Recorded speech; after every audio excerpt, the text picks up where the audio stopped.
Hello folks, I am back with a firearms review, and this time it's going to be on my new firearm. It's going to be the IWI Tavor X95 and 556. Now I do have one in 9mm, but I really like the 9mm so much that I really had to have one in 556. Unfortunately, during the pandemic, I was unable to get this uh, firearm as quickly as I would like to, but I ordered this in December of 2020, and I finally got it right now. It is June of 2021. Let me get straight down to the specs real quick, and it's going to be, like I said, in 556. The action is going to be a gas piston semi-auto. Operation system is going to be a closed rotating bolt long stroke. Comes with one P mag, 30 rounds, and the barrel material is going to be chrome lined, cold hammer forged. The barrel length is going to be 16.5 inches with an overall length of 26.125 inches. The weight on this is going to be 7.9 pounds, and the stock is, of course, reinforced polymer, bullpup style. And the sights that are on here is going to be flip up post with a tritium insert and with the rear with a post aperture. And let me get to that so you'll understand what they mean by the post. Uh, Please bear with me. My camera's moving a lot. I don't have much space in here to do this. But right here, one of the funny things about most firearms manufacturers, they don't come with backup irons these days. So right here, you'll see these hidden uh, front sight here. And what I like about this is it's pretty ingenious that the way they have this. So it's really interesting. Now, I don't know if you could see it, but there is a tritium post here. So it's right in here. Not sure if you can see it that well, but that's it is at where you can co-witness with your red dot. And here is the rear sight. Like I said, it's really hidden in there, and it comes up like that.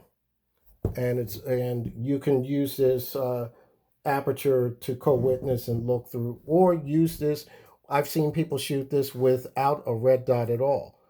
So that's one of the really unique things that I like that IWI did with this. One of the other features is, as you see here, I put the 6 hour Romeo 5 on here, and this is a Magpul foregrip. But one of the other unique things is this slot right here. Now I took the bottom one off, the slot off, so I can put the foregrip here. All you do is press in and you pull out right here. Now it does go into a clicking motion where it will stop to where you want it to be, or you can take this completely off and have this exposed right here where you can use things like lasers or flashlights or whatever you want to do.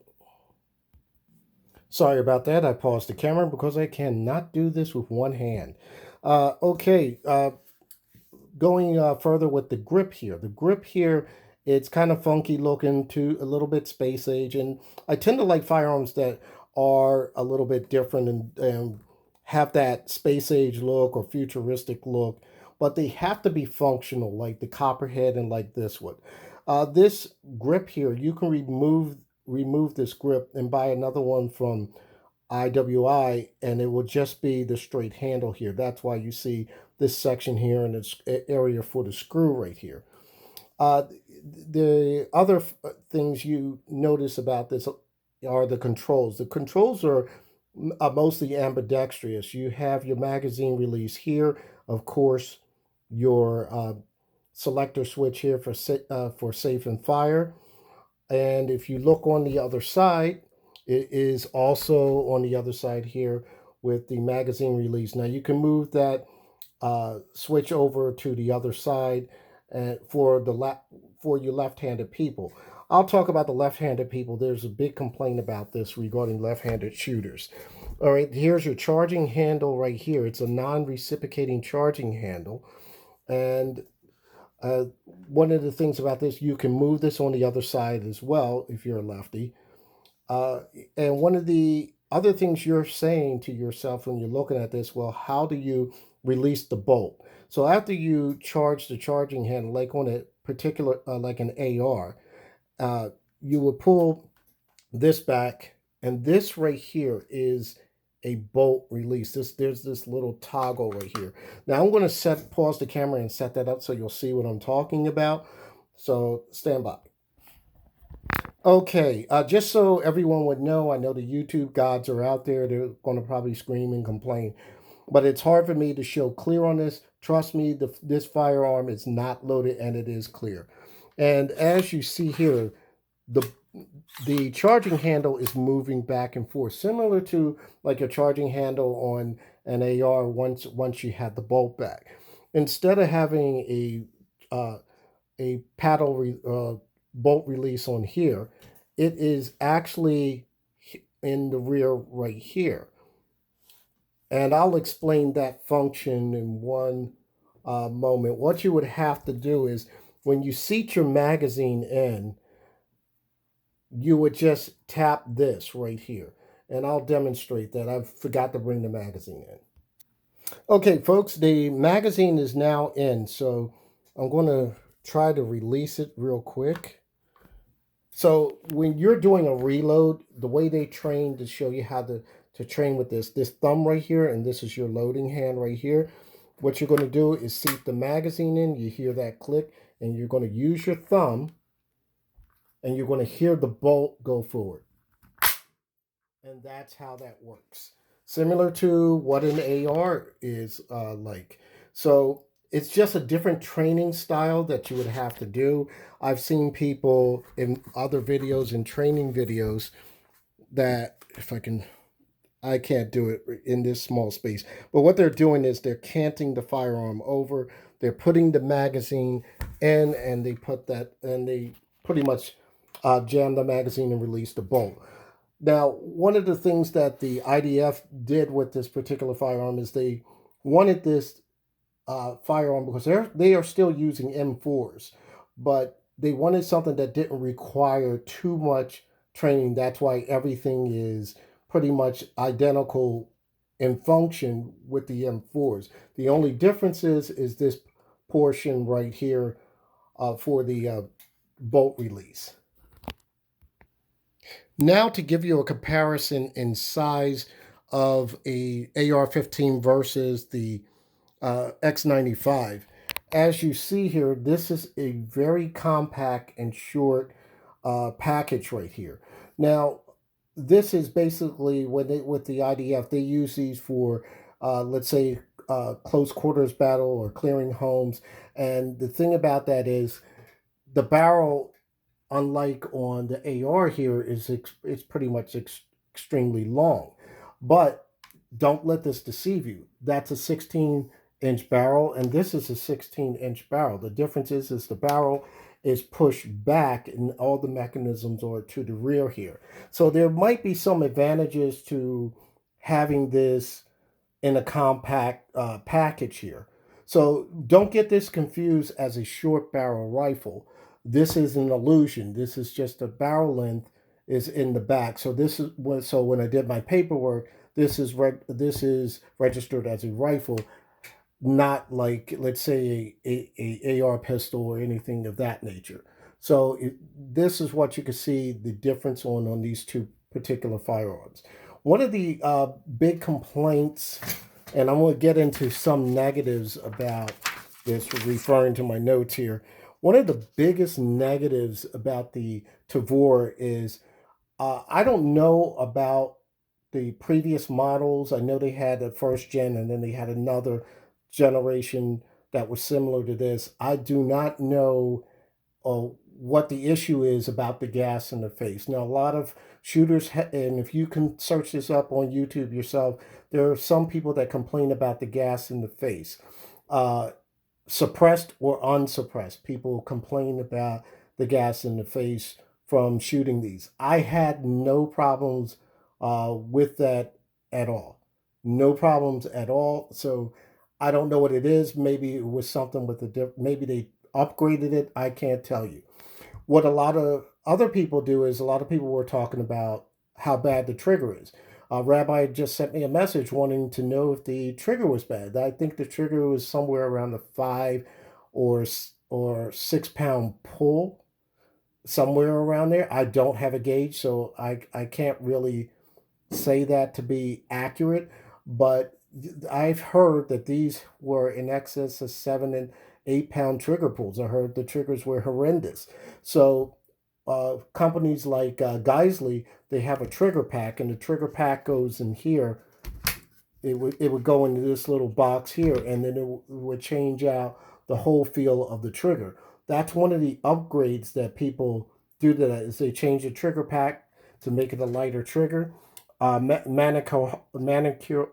Arms has also made different type of rail coverings because a lot of people don't like this space right here. So that's viewed as a negative. So what they would like to do is, especially if they have a suppressor, it would look really ugly to have all this gap here. So Manicure Arms makes a cover, or let's say aluminum cover, that covers the space in between here.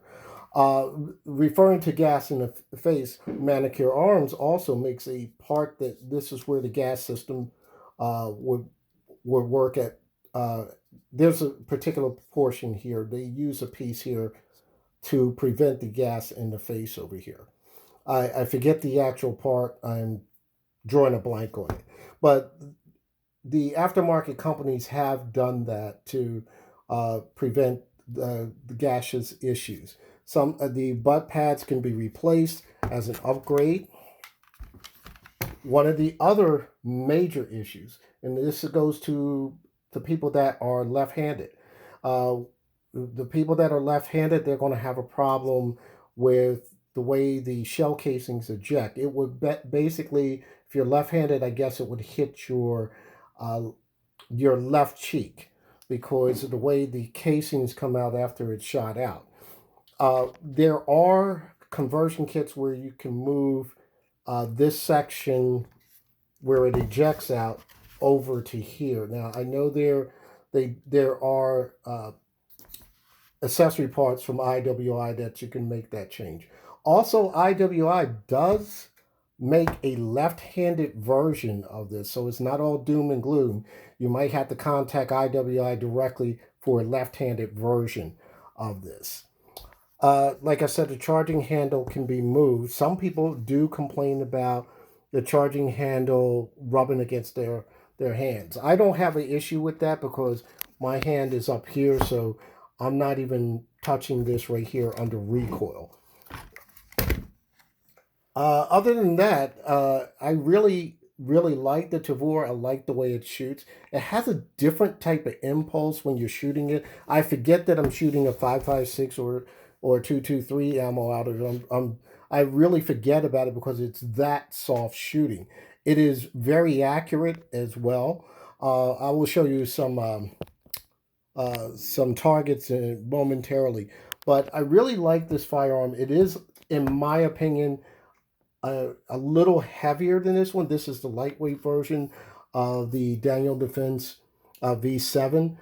I will have to get used to maneuvering this around a little bit, but it is so compact that it's easy to swing around easily. It's just there's a slight difference in the weight. So a lot of you want to know how it shoots. I did say to me, it's very soft shooting. It's a very accurate firearm. I think I'm just going to experiment with putting my magnifier on. I did have, I guess it was my fault on aiming. So I'm going to show you the first target. These were the first shots. And I have a tight group here. It shot very low. This is at 15 yards where I'm just trying to sight it in. I plan to go to another range where I can stretch that distance out, but this is what I had to work with at the range I was at. And as I did some adjustments, it came up in this area, but not as accurate as tight. And right here, I'm moving up a little bit. And as you see, I had the tape over the X so I was trying everything to try to get this on target. So I even put some yellow tape over here because I didn't know if I was hitting the same spot over and over, and I didn't know where, so I had to have a guide. So you see here the tape is hit here and it hit here a little high, and then I finally dialed in like I wanted to, and here it is. This is the result. This is the way I want it dialed in perfectly. So I had a little issue setting up my dot. That's on me. That's something that I got to work on. And it being to the left a little bit, that's my fault. I got to work on holding it steady in my stance when I'm shooting a rifle. So all in all, I really like the firearm. I like the way it shoots. And right now, I just want to thank everybody for your patience on this. And I want to end this by saying, happy shooting, stay safe, hashtag 2A.